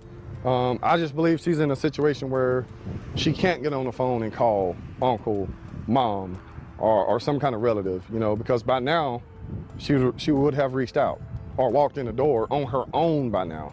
Charles Carwell is Tanya Tripp's brother, and he says he isn't sold on the reason why Janelle and her stepdad left. It's almost as if it was premeditated, because I mean, this girl goes missing on her 16th birthday, and how, she was brought out the house, it just doesn't sit well with me. The search for LaTonya and Leon began right away. The community as well as the authorities were both engaged. Tanya even appeared on Facebook Live to plead with the public to return her baby to her. What's important is that she come home. I do have cancer. I have brain cancer and I have lung cancer.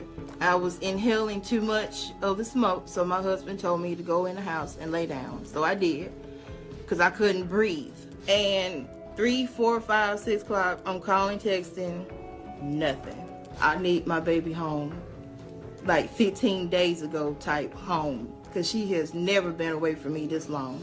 Thank y'all for all the love. I see it, all the likes. Oh, isn't that beautiful? That is. Isn't that beautiful? Thank you. The search, however, lasted more than 14 days without yielding any results. Leon's vehicle was discovered by officials in late April 2017. Following that, the police looked into LaTonya's and Leon's phone records. They realized the two had not arrived in Clarksville. However, there was no proof that any wrongdoing had occurred in the automobile. And shortly after, news of Leon's sighting began to circulate. Leon was sighted in Atlanta by himself. LaTonya, on the other hand, was nowhere to be seen. The police investigated Leon's background using the new information. Leon was charged with assault, cruelty to minors, and had previously spent time in jail. Leon married Tanya while he was still incarcerated. As soon as he was freed from jail in 2015, he moved home with Tanya and her 2 girls. Leon had every cause to be a main suspect in the entire missing case, according to the investigators. Tanya, on the other hand, had a different reaction. She was always defending Leon. In my heart and mind, I feel like he didn't kidnap our daughter. This Augusta stepfather went from missing with his stepdaughter to being her accused kidnapper. These kids go with their dad all the time. So you mean to tell me every time they go somewhere with him, it's a kidnapping? Just because I didn't know it the second that he left with her? But Tanya Tripp isn't buying this turn in the investigation. She says her husband, Leon Tripp, needed Latanya Janelle Carwell's tech-savvy skills to operate cell phone GPS to help a friend with car trouble in South Carolina. The door slammed, and the two took off in the family truck, later found less than a mile from their home on Old McDuffie Road. As national media reports the story, some believe the father and daughter had a relationship. Really? He married to all this prettiness and he gonna run away with our daughter? Come on now. That's stupid. Later, the police received a tip notifying them that Leon had been seen at an Atlanta U-Haul facility. When the cops got on the scene, they couldn't believe what they were seeing. Tanya was waiting for Leon at an Atlanta U-Haul station. Tanya and Leon were both detained. Leon was accused with kidnapping. Tanya was also charged with obstructing the arrest of a criminal. The police realized that Tanya's 911 call had led them in the incorrect direction. The police got a call over a year after LaTonya vanished concerning human bones located in Augusta. It was determined that the bones were those of LaTonya. Leon and Tanya were convicted of murdering LaTonya, their own daughter. In 2018, it was revealed that Leon and Tanya had tried, but failed to murder LaTonya 3 times with the help of a hitman. The reason for LaTonya's death is still unclear. Today, Leon is facing the death sentence, while Tanya is charged with second-degree murder. LaTonya Carwell was a beautiful young girl with a bright future. How can the people who were supposed to protect her take her life? It is so sad that she never had a chance to live life and live her dreams. What happened to her was truly a tragedy. Please pray for her little sister and all of those who love LaTonya. Thanks for watching. This definitely was insane. I don't even understand what they got out of that. 16 years old, waited to her birthday, tried 3 times to delete this young girl. And then her mother says, you think he gonna run off when he got all this prettiness? That's a red flag. Like, that was a red flag. When I heard her say that, I was like, why is she even giving the comment section any clout? It just sounded like she was jealous of her daughter when she should have been paying more attention to her husband. And I don't like the fact that they keep saying that he was like her father, and because he wasn't. The more I did research into this, And there are other clips that break it down. The mother met this man and was with this man while he was locked up. She met him while he was in prison, incarcerated. And he got out and immediately had a place to live with her. And she had 2 daughters that she's raising. So she right there did not even protect her daughters.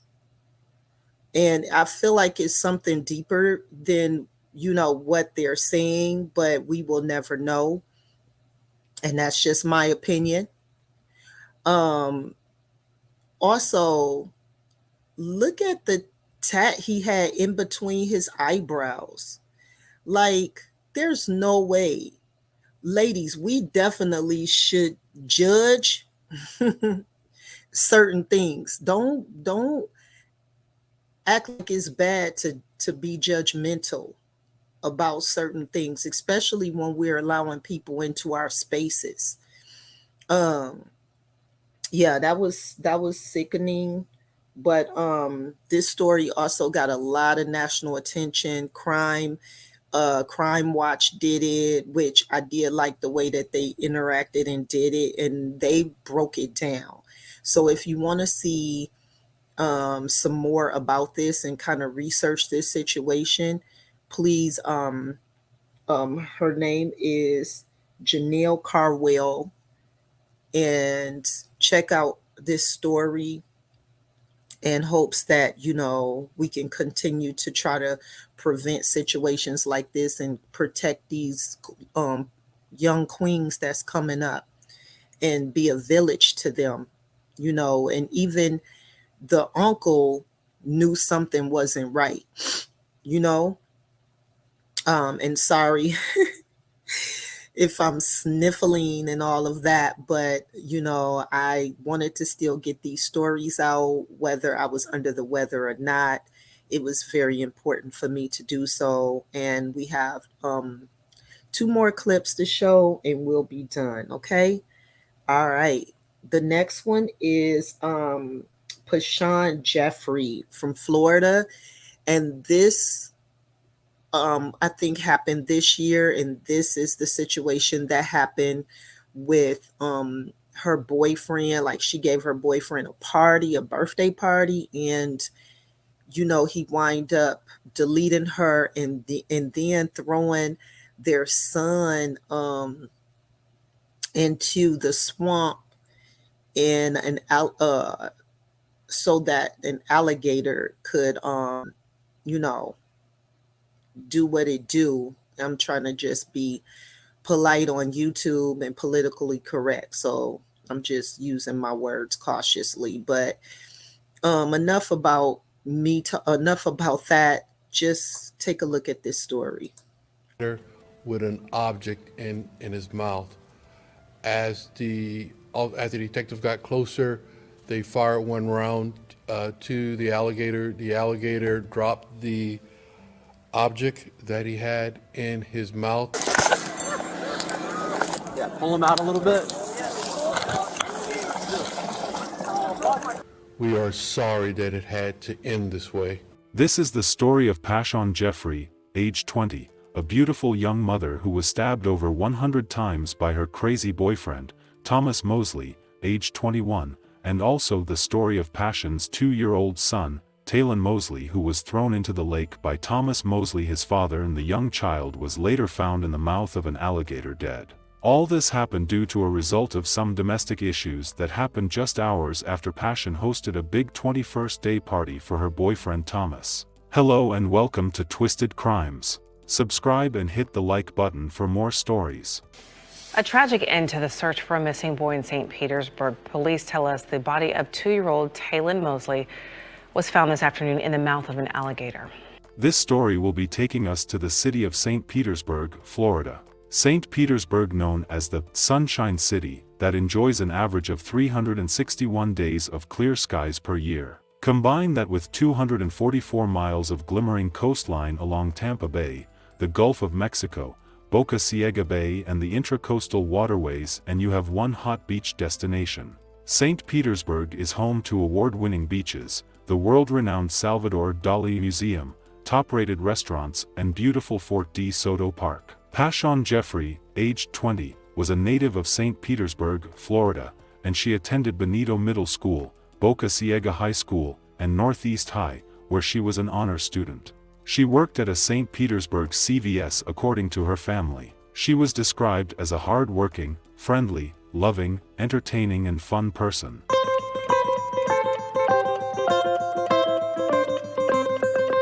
Mosley. Talon was a 2-year-old boy who was described as happy, energetic, lovely and sweet. Talon is a beautiful little boy, and he's really loving and caring, and he's just very sweet, and he'll smile and laugh at anybody.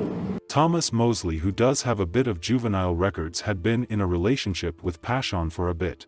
On this particular day, Pashon had invited friends and family for the birthday of Thomas, which was held in her new apartment. She had moved there less than a month, allowing Thomas to live there with him barely less than 2 weeks before this ugly incident. After the whole celebration, guests left around 5:15 p.m., leaving the toddler and his parents in the home. Some hours later, neighbors could hear noise coming from the apartment, but no one really took it serious, so the police wasn't called. Thomas Mosley later left the apartment around 8:42 p.m. that evening and traveled through the Lake Majori area, south of downtown St. Petersburg, heading to his mother's home. He arrived at his mother's house, which is about 10 blocks from the lake, just past 9 p.m. with severe lacerations to his hands and arms. He would later be admitted to St. Anthony's Hospital due to injuries on his arms and hands which were consistent with injuries caused by slippage during a knife attack. Pashon's body won't be discovered until around 2:30 p.m. the next day, after her family asked apartment staff to do a welfare check on her after they spotted blood on the sidewalk. The young mother was found in her bathroom floor with over 100 stab wounds. It was a very violent crime scene. Investigators found a bloody fingerprint on a bottle of cleaning solution, which matched Thomas's fingerprint and was intentionally stashed under the bed. Police issued an Amber Alert for the toddler, Talon, and deployed drones and a helicopter to locate him. A bloodhound from the K-9 detachment of the Manatee County Sheriff's Office was dispatched to the scene. This is 2-year-old Talon Mosley. The boy St. Pete police believe could be in danger. We have our county, state, and federal partners that are assisting because we want to find Talon. That's our main goal right now. Mosley was last seen with his mother, 20-year-old Pashon Jeffrey, around 5 Wednesday evening outside their home at Lincoln Shores Apartments in St. Pete. According to police, neighbors heard a commotion that night around 9. A very violent homicide scene within the apartment, but we cannot find the 2-year-old. It wasn't until 2:30 Thursday afternoon that an apartment employee found the 20-year-old dead and the toddler gone. It's really sad about the missing kid. I didn't know it was in my neighborhood, and I was really shocked when I pulled up and saw it that was in my neighborhood.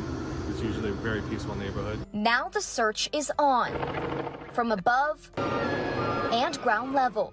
We have a dog coming in to try to find, and we're also going to put a drone up to do a grid search of the back area. With a nearly 24-hour time gap between the last time anyone saw Mosley and him being reported missing, police are now asking for your help. So he could be anywhere. Her family was out there pleading with the public to help in locating the missing child. We just want to say that Talon is a beautiful little boy, and he's really loving and caring, and he's just very sweet, and he'll smile and laugh at anybody. And there's Amber Alerts everywhere. And you guys have seen them. I have people all over the country calling me about the Amber Alerts. So I'm asking everybody, if anybody, somebody saw something, okay? Please speak up. So if you know something, say something. Help us get Talon back. Talon lost his mommy, so he needs his family right now. So we ask for your help in finding him. Somebody knows. Somebody knows something. Please speak up. Somebody knows something. Somebody saw something. And Passion just Talon a beautiful mom. love to be with his family. We missing Talon. We call him Tay Tay. Thomas was later identified as a person of interest as police searched for Talon because he was not cooperating with law enforcement while in the hospital. He was sent to jail after treatment in the hospital. Here is the video of him arriving in jail.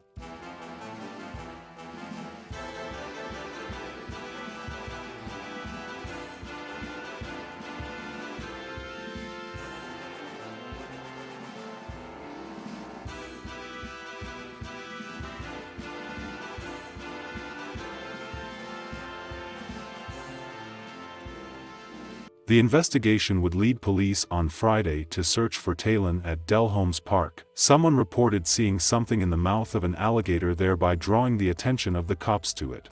Officers fired a single round at the reptile and it dropped the object. Officers were able to retrieve what they discovered to be Talon's body, which was still intact. A days-long search for 2-year-old Talon Mosley ended in tragedy yesterday when the toddler was found dead in the jaws of an alligator. Crime scene tape surrounds Delholmes Park after investigators say their search for a missing 2-year-old ended on Friday night. Investigators discovered Talon Mosley deceased in Lake Magori. Detectives were searching the body of water Friday afternoon. Spotted an alligator with an object in his mouth. As the detective got closer, they fired one round to the alligator. The alligator dropped the object that he had in his mouth. Police say the toddler's mother, Passion Jeffrey, was discovered dead inside her apartment on Thursday afternoon around 2:30.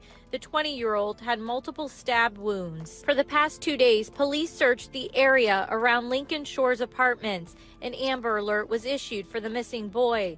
Friday, detectives discovered his body in a lake nearly 20 minutes from the apartment complex. St. Pete police say the child's father, Thomas Mosley, remains hospitalized after going to the hospital with numerous cuts on his hands and arms. He faces 2 charges of first-degree murder. When the detectives went out and spoke to him, he didn't want to talk to the detectives, and then later on he asked for an attorney. Anthony Holloway, the chief of the police department, stated in the release statement that, "It is with great sadness that I have to inform everyone that we discovered the body of Talon Mosley. It's with great sadness I have to inform you here today that Talon's body has been found. It is my condolences going out to the family and to his loved ones. We are sorry that it had to end this way." The suspect, Thomas Mosley, was charged with 2 counts and booked into Pinellas County Jail and is being held without bond. He was appointed a public defender during a hearing over the telephone. I have you here for 2 counts of first-degree murder, sir. 1 count each for the murder of 20-year-old Passion Jeffrey and their 2-year-old son, Talon Mosley, who were last seen at their Lincoln Shores apartment in St. Pete on the night of Wednesday. More details emerged about how things played out that day. It is alleged that the victim's family visited the victim's home at approximately 4:30 for the defendant's birthday party. The victim's family left around 5:15, and the only person remaining in the residence were the victim and their 2-year-old son. According to the complaint, phone records showed Passion's phone leaving the area of her apartment around 8:42 p.m. and heading to Lake Magori, where Talon's body would later be found on Friday, before Mosley showed up at his mother's house with lacerations to his arms and checked himself into St. Anthony's. After Passion's family grew suspicious, called maintenance to go inside. We learned that they walked into a gruesome scene. Passion stabbed more than 100 times, and evidence linking Mosley to her murder. A bloody fingerprint on a cleaning bottle, which has been initially placed under a bed in the crime scene, was identified to the defendant. A bloody shoe print with a Gucci emblem was located on the bathroom floor where the victim was found. The defendant's brother stated the defendant was wearing a pair of Gucci slides when he arrived at his mother's home. Meanwhile, a memorial continues to grow for the mother and son outside of that apartment. They were said to have a wonderful relationship. She loved that baby. That baby loves her. Passion Jeffrey and her son were laid to rest in a private funeral service. Passion was buried in a cream-colored casket. Her son, Talon, was lying in a separate blue casket with a cartoon theme. Okay. My condolences go out to Passion and Talon, sorry.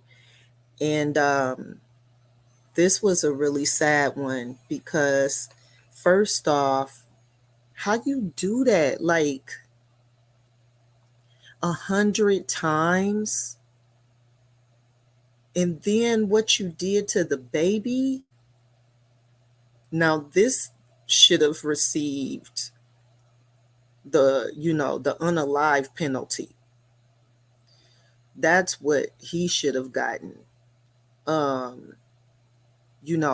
People have gotten the unalive penalty for less, but he definitely deserved the unalive deletion penalty.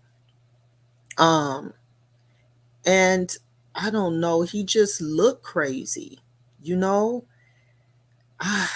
boy. And she was 20 years old, had her own place, had a beautiful son. This is just insane. It's disturbing. Okay, so we have one more video. And thank you guys. I just want to thank you all for staying locked in, absolutely just, supporting the channel. I know my channel is extremely brand new, but I appreciate anyone who even comes on and leave a comment, a like, subscribe, notify, just want to know more and hit the notification. I thank you all so much. I'm really trying to push this, and I'm really trying to push this channel. I'm giving y'all news in the hood way. I'm just saying, more of just being down to earth with it, but giving it to you real and just stating my opinion, because these are, anything that I say is my opinion, but I'm giving you news that is factual, and so you can do the research yourself. That's why I'm including the names. I'm trying to include cities and states, in it as well. If I don't, please forgive me. But like I said, thank you to Leah Gordone, Black Girl Unlost. She has 2 channels. And then Black Girl News is her news channel. And then also Viral Crimes and Twisted Crimes. Because I like it's a lot of people that do this, but to me, they are just pretty much stating the exact clips of what is shown on the news and just putting it in a more reenactment format. And so that's why I like reacting to them. So if you are interested in their channels, I'm going to make sure that I link them down below so that you can go directly to their channels. But also they actually have their watermarks and their credits on the video, so you can definitely just take a look at that as well. All right, so we'll be done in probably about the next 10 minutes, which I didn't go too over, I guess. This last one is Eliana, I hope I'm saying that right, DeFreeze. This one is in Ohio, and it's a young girl who was headed to school, and she had to take 2 buses to school. She was also special needs, and a predator was just waiting for her. So check this out.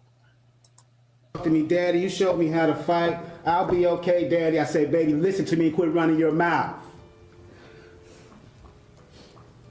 Don't walk with your hood on your head. Don't have the earbuds in your ear. Be aware of your surroundings. She kept running her mouth and I grabbed her. I said, that's how it's going to happen, Aliana. I said, that's how it's going to happen.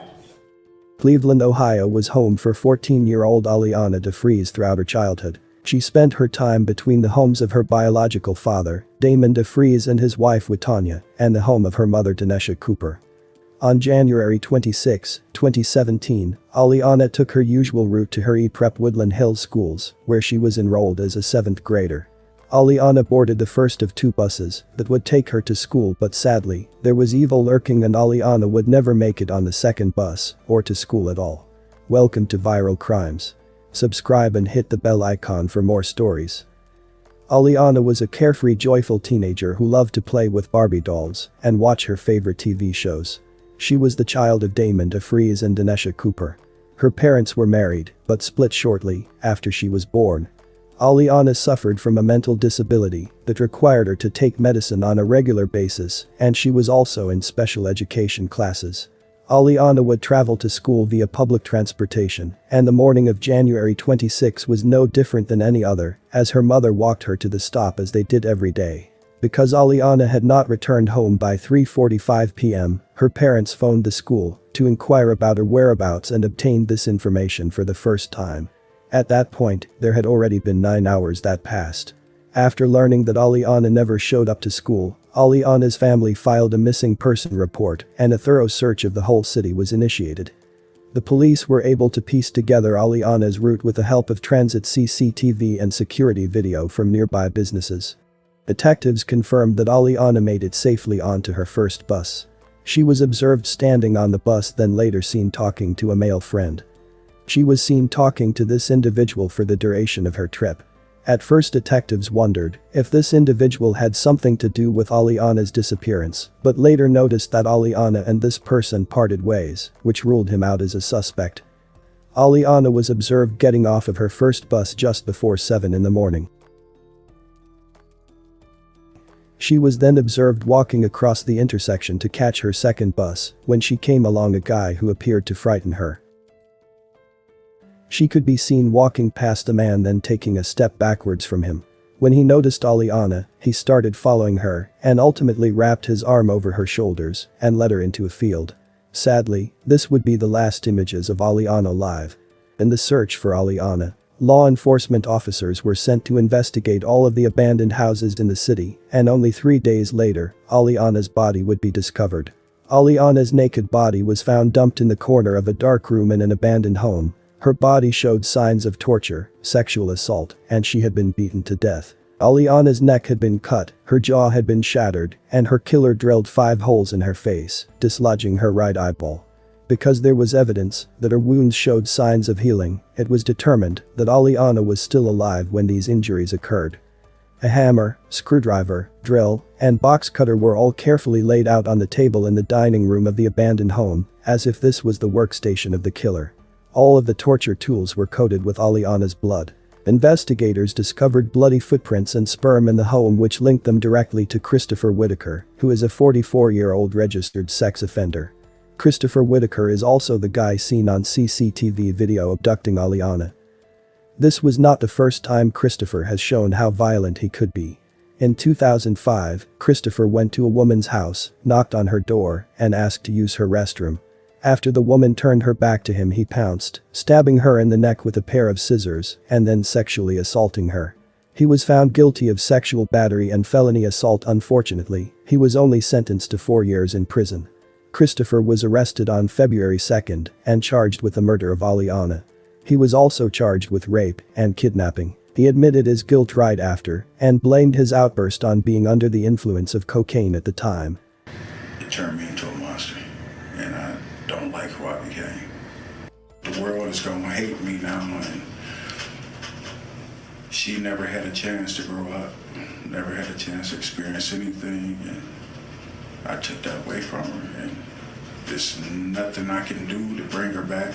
I was so high, and I was so out of my mind, and it was like I was out of character, and I got what I got coming, and I deserve it. I will write a formal apology to her family that they probably don't want to hear, but I will do it anyway. I don't want a circus made out of this. I just want to go to court and get it over with. The prosecuting attorneys did not believe Christopher's story that he blacked out during the commission of the crime and thus had no recollection of what had taken place. They said that the fact that he hid weapons in the empty house before the murder was evidence that it was a planned act. Christopher Whitaker would later take full responsibility for the crime, possibly to avoid the death penalty. From the beginning, I've accepted full responsibility for my actions. I assisted the detectives as to where to find my clothes and boots I was wearing that day. I never wanted this to happen, and ever since that day, I've been filled with regret and remorse. Through the year, I made a lot of phone calls, and in those calls, I've said things and lied about things in order to protect my family's feelings. I've admitted to my guilt to the detectives and to my lawyers. I asked my lawyers not to contest or challenge anything in this case because I really wanted the DeFreeze family to have closure. I will not try to hide behind drugs or alcohol. I will not pretend or lie because it wouldn't be fair to the family. I apologize to the family and the community for my actions. There is no excuse for what I've done. I can't imagine the pain the family feels, but I know the pain I felt when I had to look at what I've done. If I could go back to that day in January, I'd change everything, but I can't, so I have to live with each day with this shame, hurt, and guilt. And although the trial is over, the regret and painful memories will remain with me. That's just things I can't shake. I pray that the family can find peace and she can find rest. And my apologies. Christopher was condemned to death in addition to receiving an extra 48 years in prison. Aliana's father, devastated at the loss of his daughter, gave an emotional statement in court. It takes a real monster to take a child who's going on her way happily to school. It happens too often. Every time I turn on the news, read the paper, there's a child missing. Not only child, there's men and women missing also.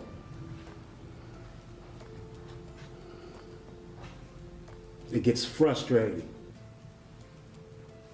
And nothing's being done about it. I know the officers you're doing, you can only do so much. The administration at City Hall needs to address these issues.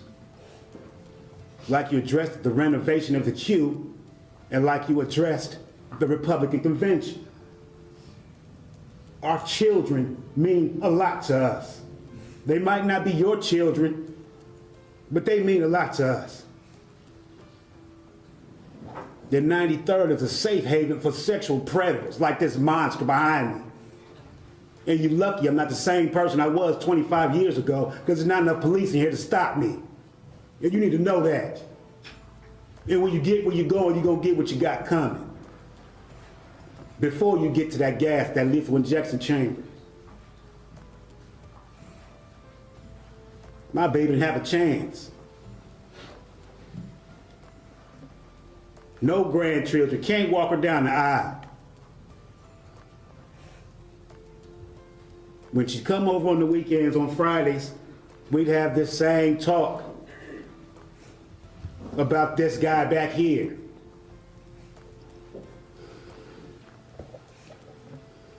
I warned her of guys like that. I warned her of the abandoned buildings. I told her to watch out for these predators. I didn't want her catching 2 buses to school. I stressed that.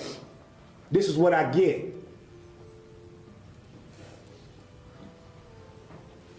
She would talk to me, Daddy, you showed me how to fight. I'll be okay, Daddy. I said, baby, listen to me and quit running your mouth. Don't walk with your hood on your head. Don't have the earbuds in your ear. Be aware of your surroundings. She kept running her mouth and I grabbed her. I said, that's how it's gonna happen, Aliana. I said, that's how it's gonna happen. Now what you gonna do? Wow, Daddy, you scared me. I said, yeah.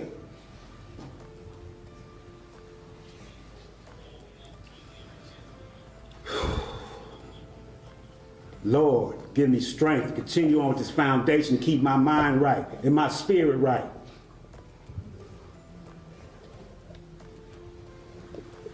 Excuse me, so I can look at this bitch-ass dude. You're addressing the court, Mr. DeFreeze, not... I said enough. Thank you, Your Honor. Thank you. With respect to sentencing as to the non-capital charges, Mr. Al-Adal? Your Honor, as far as we The Aliana DeFries Let's Make a Change Foundation was created in 2017 by Aliana's parents. It is a non-profit organization that focuses on kids' safety by advocating for better transit to schools, more police presence on the streets, and the destruction of abandoned houses. In 2019, Aliana's parents filed a wrongful death lawsuit against the city of Cleveland, the Cleveland Metropolitan School District, the school where their daughter had been enrolled, and others involved in her death. They said that they were registered in a system that would allow the school to contact them of Aliana's absence in the event that it took place. However, on January 26, the family was not informed that Aliana had not reported to school as expected.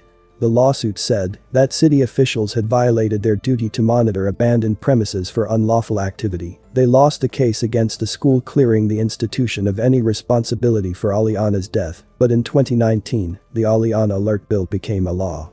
Under this legislation, all K-12 schools in Ohio are now obligated to tell parents of an unexplained absence of their kid within 120 minutes of the school's notification time.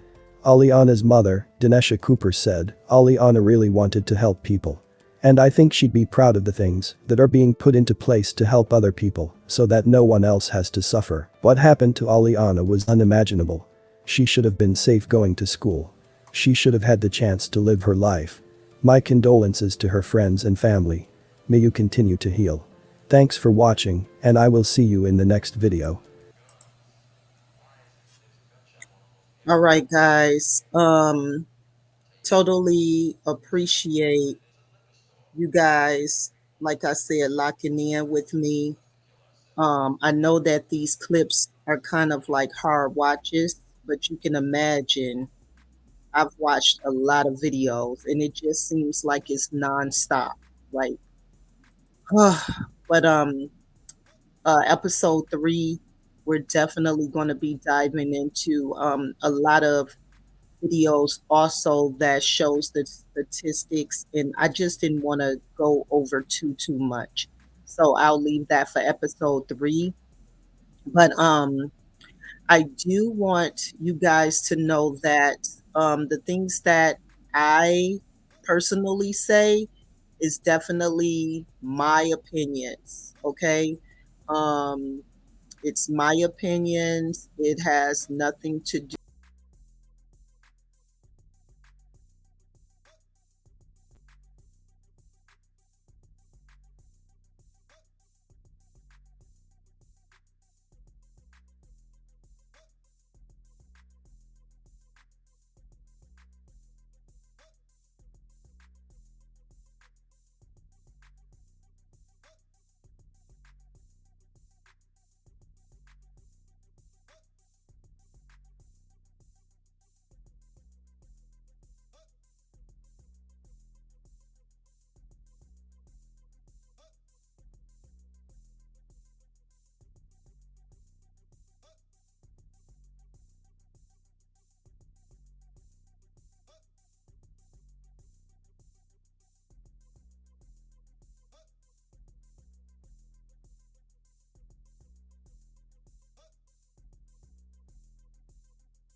there's a gun shop on almost every corner in this community. Why?